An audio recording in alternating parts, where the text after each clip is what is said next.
Zay, what do you think? Should we show everyone the vineyard? Uh-huh. So Zay and I, here we are walking down our path. We're going to show you a little bit about the other stuff we do out here in Ranger, Washington. All right, Zay, let's show them row one.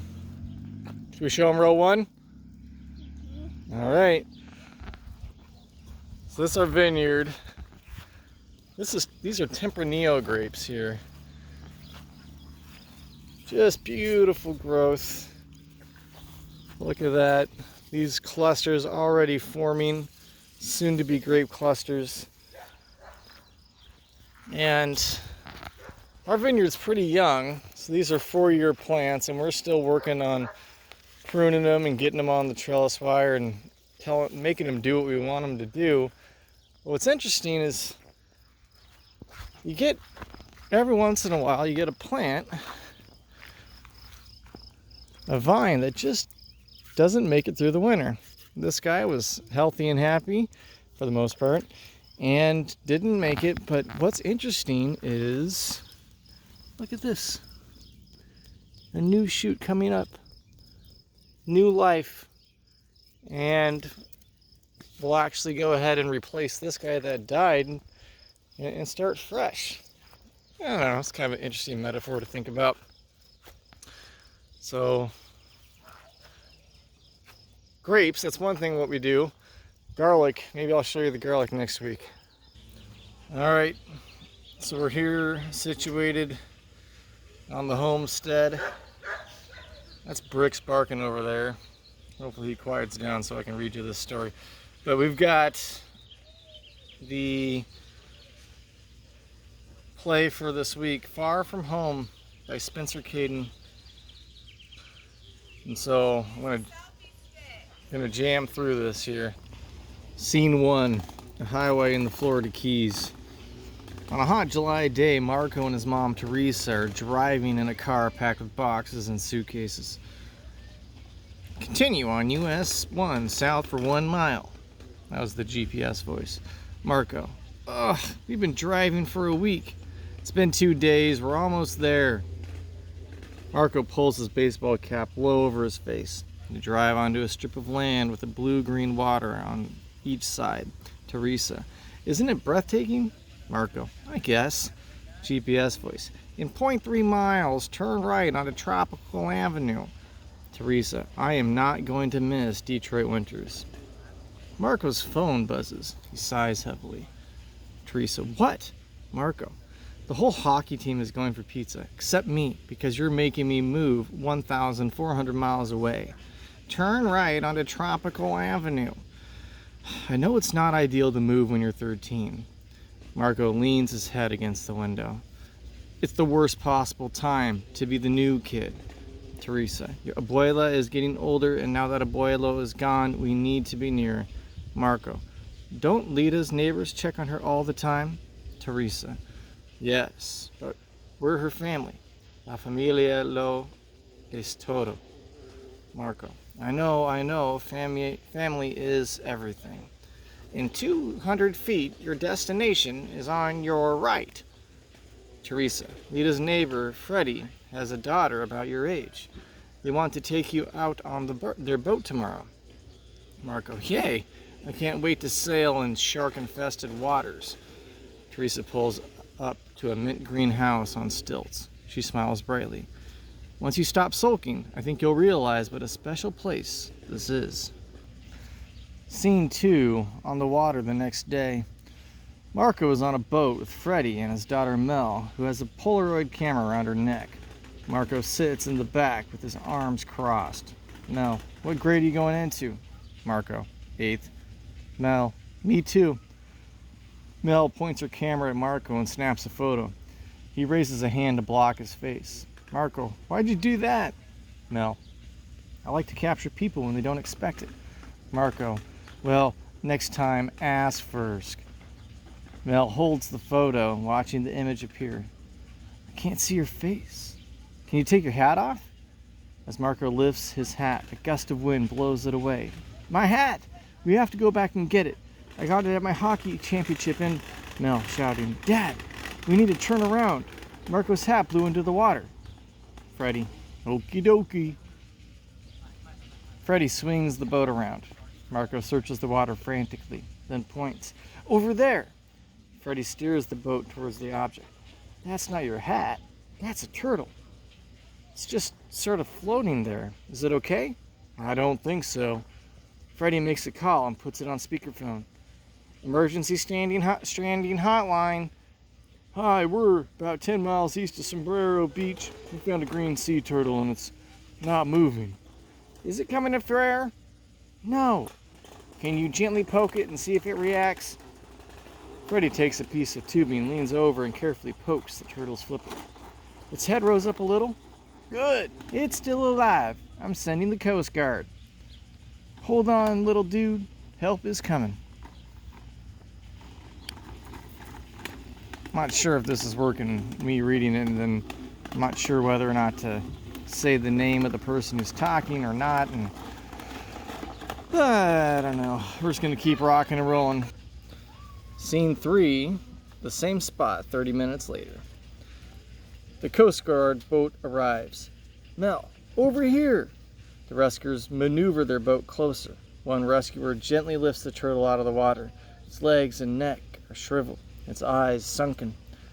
Rescuer, poor guy, looks close to starving. Mel snaps a picture. Marco glares at her. What? I'm documenting all this. You want me to ask the turtle's permission too? The rescuers scoop seawater into a shallow tub lined with towels, then gently place the turtle in the tub. Marco, where are you taking him? Rescuer, to the turtle hospital in Marathon. If anyone can save his life, they can.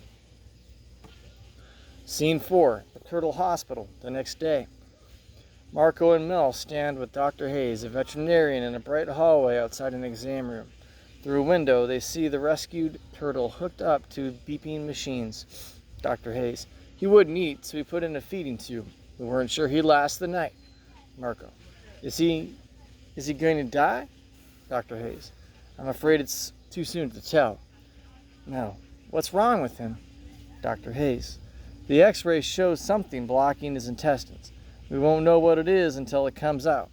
Marco, how do you get it out? Dr. Hayes, we gave him vegetable oil and fiber to help it come out naturally. If it doesn't, we'll do surgery. Mel raises her Polaroid and snaps a photo of the turtle through the glass. Mel, does this happen a lot? Dr. Hayes, unfortunately, yes. Turtles ingesting trash is a real problem. The trash causes their intestines to fill with gas, and then they can't dive down to feed. Two workers pass by wheeling a cart carrying a giant turtle. The turtle's shell has a large crack. Dr. Hayes, excuse me, kids. I've got another patient. Mel, wait, what happened to that one? That's Mojo. She was hit by a boat. Dr. Hayes leaves. A smiling woman walks up. Megan, you must be Marco and Mel. I'm Megan. Looking at the turtle. Would you like to name him? Since you found him, you get to choose his name. Mel, we should name him Marco. You saw him first. What if we combine our names? Mel, Mel Marco? Marco, or the end of your name and the start of mine? Elmar? Elmar means the sea in Spanish. Mel raises her hand for a high five. Marco smiles and gives her hand a slap. Scene 5, the Turtle Hospital, 2 weeks later. Marco sits next to Elmar's tube, lightly running his fingers over the turtle's green and black shell. The turtle is still emaciated, but swimming slowly. Megan comes in. Marco, Elmar doesn't seem much better. Megan, well, he's eating on his own. Turns out he loves cucumbers, but the impaction hasn't moved. Marco bites his lip. Megan, come on, follow me. Megan leads Marco outside where a dozen large round tanks are placed in neat rows. Megan, go on, look inside. Marco looks into one tank and sees turtles the size of baseballs swimming around. Those are Kemp's Ridleys. the most endangered species of sea turtle in the world. In another tank, Marco sees a large turtle with a missing flipper. Megan, that's Hazel. Say, what's going on, dude? Are you blowing? Oh, you're blowing. What is this? Oh my gosh. You're Hercules. You've crushed a rock. Dude's crushed a rock. Literally crushed a rock. You also need a bath. Oh my gosh.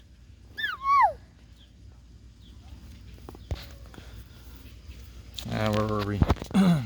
In another tank, Marco sees a large turtle with a missing flipper. That's Hazel.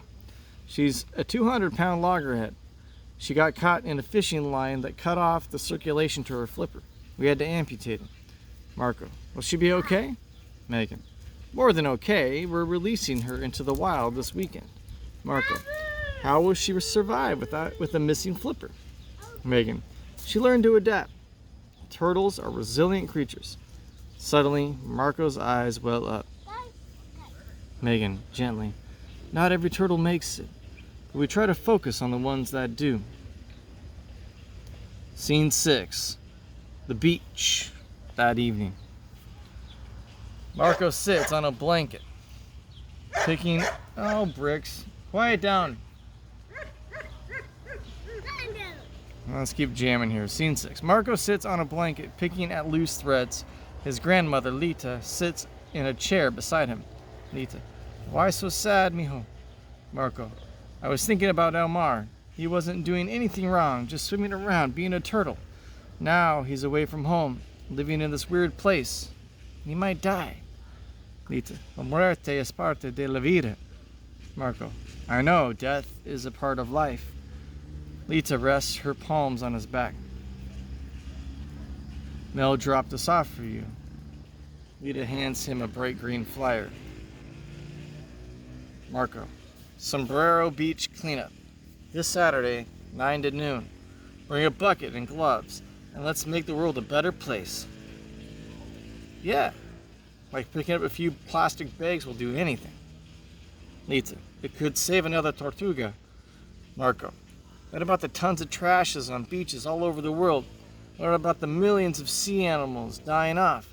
I've been reading, it's not just turtles, sharks, whales, dolphins. Lita, Marco, we do what we can do. They look at the brilliant sky and the setting sun. Lita, if everyone does one small thing, all those small things add up. It makes a difference. Marco, I'm not sure that's true. Lita, what do you see in front of you? Marco, the sea. What is it made of? Water. See, mijo, each of us is only a drop of water, but put them all together and you get a mighty sea. Scene 7, Sombrero Beach, that Saturday. Mel and a group of volunteers are picking up trash. Marco walks up. Mel, you made it. Hi everyone, this is Marco. He just moved here. Marco, hi everyone. Mel, how's Elmar? Marco, he's having surgery on Monday. Mel nods solemnly. As they walk along the beach picking up trash, Marco notices a track from the sand into the water. Marco looks like someone rode a one-wheeled truck right into the ocean. Mel, oh, that's a turtle track. Female turtles come out of the water at night and dig nests on the beach. They lay about 100 eggs, cover them with sand, and go back to the water. It's pretty mesmerizing. Marco, you've seen it? Mel, only from a distance. You have to stay back so you don't disturb them. Hey, you should come next time. Marco, okay, that sounds cool. Mel, what's even better is when the eggs hatch. These teeny turtles pop up out of the sand and crawl down the water. Bet you can't see that back in Detroit. Marco, no. Scene 8, the Turtle Hospital. Monday morning. Tomorrow's Monday morning. Marco is pacing. Mel sits chewing her nails. Marco, thanks for being here. Mel, of course. Dr. Hayes comes out. The kids look up eagerly. Dr. Hayes, good news. We were able to remove the impaction. It was a party balloon. Marco, why would a turtle eat a balloon? Dr. Hayes, to him, it probably looked like a jellyfish. Mel, is he going to be okay? Dr. Hayes, we'll have to wait and see. Scene 9, the Turtle Hospital, 2 months later. Marco and Mel toss pieces of cucumber into Elmar's tank. He swims over and gobbles them up. Marco, it's weird. Mel, what is? Well, if I had moved here, then we wouldn't have been out on the boat. You wouldn't have taken my picture. I wouldn't have lost my hat. We wouldn't have turned to look back for it, and... Mel, we wouldn't have saved Elmar. Marco, it's like it was supposed to happen or something. Elmar comes up for a breath of air. Mel smiles. Mel, it's like you were meant to be here, Marco. Scene 10, the beach, 2 days later. Marco, Mel, Lita, Freddy, and Teresa gather by the water with the small, cheerful crowd. The Turtle Hospital van drives up. Freddy, everyone, they're here, they're here. Megan climbs out.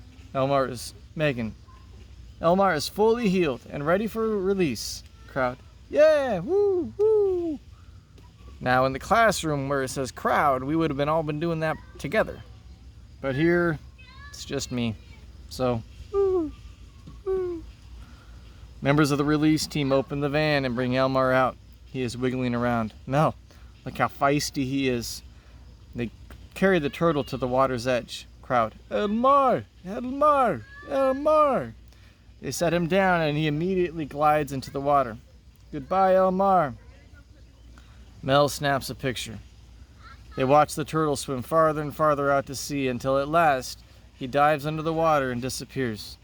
Mel hands Marco the photograph. As Marco smiles at the photo, Lita leans over. Look at all of us, Marco.